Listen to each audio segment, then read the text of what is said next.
ନୀଳଗିରି ସହର ମୁହାଁ ପଲପଲ ମାଙ୍କଡ଼ ଓ ମୟୂର ବାଲେଶ୍ୱର ନୀଳଗିରି ଏନ୍ଏସି ଅନ୍ତର୍ଗତ 2, 6 ଏବଂ 8 ନମ୍ବର ୱାର୍ଡ ଏବଂ କୋଡ଼ଶୂଳ ଅଞ୍ଚଳରେ ବହୁ ପରିମାଣରେ ମାଙ୍କଡ଼ ସାଙ୍ଗକୁ ମୟୂର ଓ ହରିଣ ପଳାଇ ଆସିଥିବା ଦେଖିବାକୁ ମିଳିଥିଲା।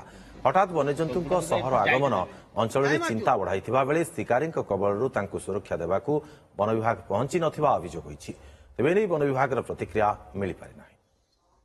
ମାନେ 20-30 ଖଣ୍ଡେ ମୟୂର ଆଉ ହରିଣ ଏସବୁ ମାନେ କୋଲ୍ଢିଆ ଜଙ୍ଗଲରୁ ଆସିକି ବୋଧେ ସୋନଚୁର ପାହାଡ଼ କି ସୋନଚୁର ପାହାଡ଼ରୁ ଆସିକି ସହର ମୁହାଁ ହେଉଛନ୍ତି। ଏବେ କାହିଁକି ହେଉଛି ଆମେ ତ ଏଟା ଦେଖିକି ଯେଉଁମାନେ ଜଙ୍ଗଲରେ ରହିବା କଥା ସେମାନେ ଆଜି ସହର ମୁହାଁ କାହିଁକି, କିନ୍ତୁ ଏଠି ଯାହା ଆମେ ଜାଣିବାକୁ ପାଉଛୁ ଏ ଯେଉଁ ଜଙ୍ଗଲ ଜମିରେ ଯେଉଁମାନେ ଯାଇକି ଘର ଦ୍ୱାରା କରିକି ସବୁ ବସ୍ତି କଲେଣି ବା ସରକାର ଯେଉଁ ଜମି ପଟ୍ଟା ଦେଇ ଦେଉଛନ୍ତି ଜଙ୍ଗଲ ଜମି ପାଇଁ, ଏଇଟା ବୋଧେ ତାର ପ୍ରତିଫଳନ। ଆମେ ତ ଏମିତି ପ୍ରତିଦିନ ଦେଖୁ ମାଙ୍କଡ଼ 5-10 ଏମିତି ମାଙ୍କଡ଼ ଆମର ଗାଁରେ ବୁଲିବାଟା ଆମେ ଦେଖୁଛୁ ବା ଆମେ ଘର ଦ୍ୱାରା ଟାଉନରେ ଆମେ ବୁଲିବାକୁ ଦେଖୁଛୁ, କିନ୍ତୁ ଆଜି ହଠାତ୍ ମାନେ 20-30 ଖଣ୍ଡେ ମୟୂର ଆଉ ହରିଣ ଏସବୁ ମାନେ କୋଲ୍ଢିଆ ଜଙ୍ଗଲରୁ ଆସିକି ବୋଧେ ସୋନଚୁର ପାହାଡ଼ କି ସୋନଚୁର ପାହାଡ଼ରୁ ଆସିକି ସହର ମୁହାଁ ହେଉଛନ୍ତି। ଏବେ କାହିଁକି ହେଉଛି ଆମେ ତ ଏଟା ଦେଖିକି ଯେଉଁମାନେ ଜଙ୍ଗଲରେ ରହିବା କଥା ସେମାନେ ଆଜି ସହର ମୁହାଁ କାହିଁକି, କିନ୍ତୁ ଏଠି ଯାହା ଆମେ ଜାଣିବାକୁ ପାଉଛୁ ଏ ଯେଉଁ ଜଙ୍ଗଲ ଜମିରେ ଯେଉଁମାନେ ଯାଇକି ଘର ଦ୍ୱାରା କରିକି ସବୁ ବସ୍ତି କଲେଣି ବା ସରକାର ଯେଉଁ ଜମି ପଟ୍ଟା ଦେଇ ଦେଉଛନ୍ତି ଜଙ୍ଗଲ ଜମି ପାଇଁ, ଏଇଟା ବୋଧେ ତାର ପ୍ରତିଫଳନ। କାରଣ ଜଙ୍ଗଲରେ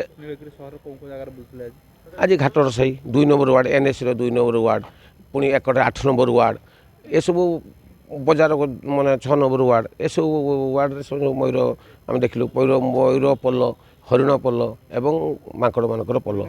ହଁ 7-8 ବୋଧ ହୁଏ, ଆଉ ମୟୂର ତ 20 ଖଣ୍ଡେ ମୟୂର ହେବେ ଯେମିତି ଲାଇନ୍ ଧରିକି ଚାଲିଥିଲେ। ମାଙ୍କଡ଼ ବହୁତ,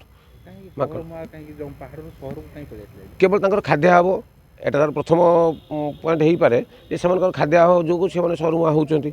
ଜଙ୍ଗଲରେ ବର୍ତ୍ତମାନ ଖାଦ୍ୟର ଅଭାବ ତାଙ୍କ ପାଇଁ ରହୁଛି। ଦ୍ୱିତୀୟ ପଏଣ୍ଟ ରହୁଛି ଯେଉଁ ଜଙ୍ଗଲ ଜମିରେ ଯେଉଁ ପଟ୍ଟା ଦେଇ ଦେଉଛନ୍ତି, ଯେଉଁ ବସ୍ତି ଯେଉଁ ନିର୍ମାଣ ହେଇଯାଉଛି, ଯେଉଁଟାକି ତାଙ୍କ ଜାଗାରେ ରହିବା କଥା ଯଦି ମଣିଷ ରହିବେ ତାଙ୍କ ସୁରକ୍ଷା ବନ ବିଭାଗ ତତ୍ପର ହେଉନାହିଁ। ଯେଉଁଠିକି ବର୍ତ୍ତମାନ ସେଠି ଜଙ୍ଗଲ ବିଭାଗର ଏତେ ମଧ୍ୟ ଦେଖା ନାହିଁ କି ଜଙ୍ଗଲ ବିଭାଗ ଏଇ ଯେଉଁ ଜନ୍ତୁମାନଙ୍କୁ ଫେରେ ନେଇକି ପୁଣି ସେଇ ଜଙ୍ଗଲରେ ନେଇକି ଛାଡ଼ିବା, ସେପଟେ କାହିଁକି ଜଙ୍ଗଲ ବିଭାଗର କୌଣସି କର୍ମଚାରୀ କ'ଣ ଦେଖିବାକୁ ପାଇଲେନି ନା ପଳେଇଲେଣି। ସବୁ ଆସିକି ବୁଲିକି ପୁଣି ଫେରେ ପାହାଡ଼ ଆଡ଼କୁ ପଳେଇଲେଣି। 9-10ଟା ପର୍ଯ୍ୟନ୍ତ ଥିଲେ, ତାପରେ ସେମାନେ ପୁଣି ଫେରେ ସେଇ ରାସ୍ତାରେ ବୁଲିକି ଯେତେବେଳେ ଲୋକମାନଙ୍କର ଗହଳି ହେଲା, ଲୋକମାନେ ସବୁ ଗୁଡ଼ାଗୁଡ଼ି କଲେ, ସେତେବେଳେ ସେ ସବୁମାନେ ଯେଉଁ ପୁଣି ପାହାଡ଼କୁ ପଳେଇଗଲେ।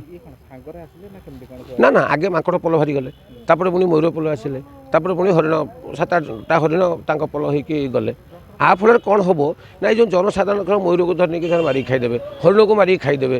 ତେଣୁ ଏଠି ଜଙ୍ଗଲ ଜନ୍ତୁଙ୍କ ସୁରକ୍ଷା ପ୍ରତି କିଏ ଦୃଷ୍ଟି ଦେଉଛି?